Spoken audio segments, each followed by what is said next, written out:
તો દેશની રાજધાની દિલ્હી ખાતે ખેડૂતો વિરોધ તો કરી જ રહ્યા છે, પણ સાથે તેના પડઘા હવે ગુજરાતમાં પણ દેખાઈ રહ્યા છે। સુરત ખાતે નવા કૃષિ કાયદાના વિરોધમાં ગુજરાત ખેડૂત સમાજ દ્વારા આંદોલનની ચીમકી ઉચ્ચારવામાં આવી છે।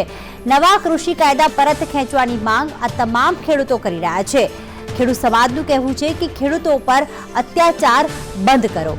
રાજધાની દિલ્હી ખાતે હરિયાણા અને પંજાબના મોટી સંખ્યામાં ખેડૂતો એકઠા થયા છે અને બોર્ડર પર સીલ કરવાની ફરજ પડી છે, પરંતુ એના પડઘા આજે ગુજરાતમાં દેખાયા કે જ્યારે ગુજરાત ખેડૂત સમાજની એક બેઠક મળી અને ત્યારબાદ આંદોલનની ચીમકી ઉચ્ચારવામાં આવી છે।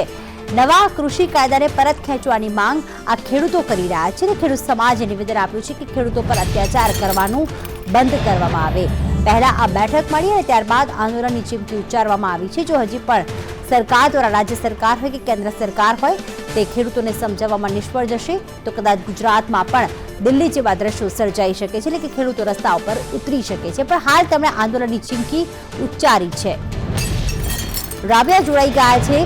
રાબિયા, ખેડૂત સમાજની આજે બેઠક મળી હતી અને આંદોલનની ચીમકી ઉચ્ચારી છે, શું વધુ અપડેટ છે? કેટલા ખેડૂતો આંદોલનના મૂડમાં છે? ચોક્કસથી કેટલાક ખેડૂતો જે છે આંદોલનના મૂડમાં લાગી રહ્યા છે, ત્યારે ખેડૂત સમાજ દ્વારા જે છે બેઠક પણ યોજવામાં આવી રહી છે અને આવનારા દિવસોની અંદર ચોક્કસથી આંદોલન થવાનું છે। એને લઈને ક્યાંક ખેડૂતોની બેઠક યોજાઈ હતી, ત્યાં ખેડૂતો જે છે આપણી સાથે ઉપસ્થિત છે, આપણે એમ લોકોની જોડે વાત કરીને જાણીએ।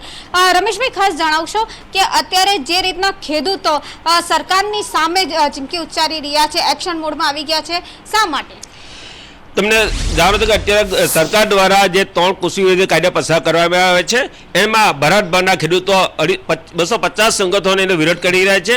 ત્યારે ગુજરાત ખેડૂત સમાજ આ ચલો દિલ્હીના કૂચને સમર્થન કરે છે અને આવનારા દિવસોમાં જો આ ખેડૂત પર દમનગીરી એ કરવામાં નહીં આવશે અને 3 કાયદા પસાર જે પરત લેવામાં ન આવે તો ગુજરાત ખેડૂત સમાજ દ્વારા આ આંદોલન કરવાના એક મૂડમાં છે અને 3 તારીખે રાષ્ટ્રપતિશ્રીને તાલુકા અને જિલ્લાવાર આવેદનપત્ર આપશે।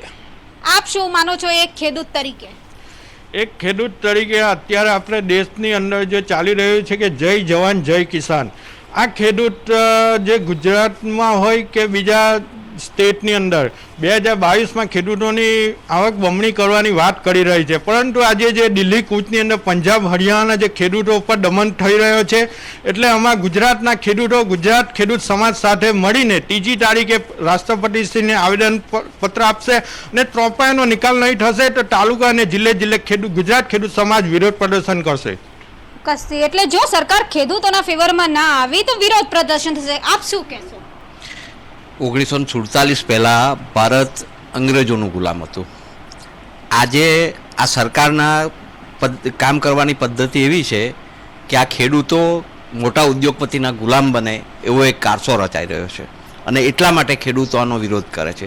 જે 3 કાયદામાં સુધારો કર્યો છે એ ત્રણેય ખેડૂતોને બરબાદ કરનારા છે અને ખેડૂતોને એ કાયદાનો જો અમલ કરવામાં આવે અને એને રદ કરવામાં નહીં આવે તો ખેડૂતો આંદોલન કરશે અને દિલ્હી ચલો જે કૂચ છે એને ગુજરાત ખેડૂત સમાજ પણ પૂરતું સમર્થન કરે છે અને 3જી તારીખે એ અંગે પૂરતું સંગઠન કરીને રાષ્ટ્રપતિશ્રીને આવેદનપત્ર આપવાનો એક કાર્યક્રમ। એટલે ખાસ આવનારી 3જી તારીખે પણ ક્યાંક કાર્યક્રમ નક્કી કરવામાં આવે છે, આપ શું કહેશો? ભારત કૃષિ પ્રધાન દેશ છે અને ભારતમાં લોકશાહી છે। લોકશાહીમાં પોતાને અન્યાય થાય તો બોલવાનો પૂરેપૂરો અધિકાર છે। આ પંજાબ હરિયાણા અને ખેડૂતો અંગે જે 3 કાયદા કીધા છે, ખેડૂતો બરબાદ થતા હોય તો પોતાનો અધિકારનો ઉપયોગ કરવા નીકળ્યા છે, ત્યારે સરકાર પોલીસો દ્વારા એની પર જે દમનગીરીની કરી રહી છે એ બંધ કરે અને આ 3 કાયદા પરત લે, નહીં તો ગુજરાત ખેડૂત સમાજ સાથે ખેડૂતોને એકત્ર કરી આ આંદોલન ઉગ્ર બનાવશે। ખેડૂત સમાજ દ્વારા ખાસ કહી શકાય કે આંદોલન કરવાની ચીમકી પણ આપવામાં આવી રહી છે। આવનારી 3 તારીખે ખેડૂતો લડી લેવાના મૂડમાં છે। બિલકુલ, આભાર રાબિયા તમામ વિગતો માટે।